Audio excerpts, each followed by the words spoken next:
lugar tem glória,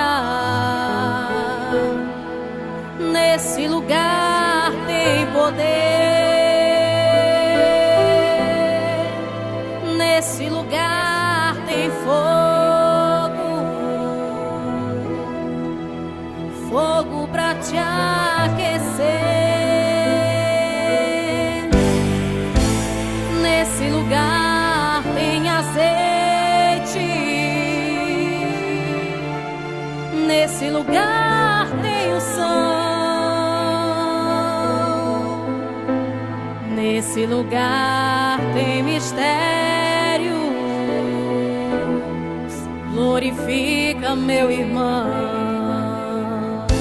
O homem de fogo, ele está passeando no meio da igreja. Ele quer te vestir de brasas acesas hoje na congregação.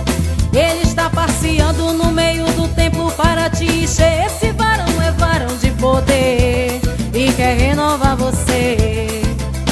Abra a boca e dê glória, comece a dar glória, pois Deus tem vitória para te entregar. O crente calado não vai receber nada nesse lugar. O mover é tremendo, o mistério é de Deus. Até crente tomer hoje vai ter que crer. Se tem crente gelado, salta no mistério de poder. Abre a boca e dá glória, comece a dar glória, pois Deus tem vitória pra te entregar. O crente calado não vai receber nada nesse lugar. O mover é tremendo, o mistério é de Deus. Até crente tomer hoje vai ter que crer. Se tem crente gelado, salta no mistério de poder.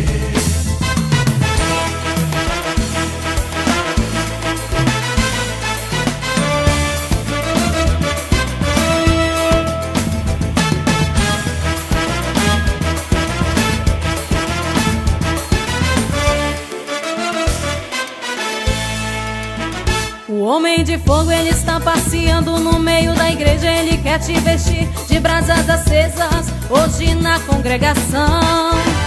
Ele está passeando no meio do templo para te encher. Esse varão é varão de poder e quer renovar você.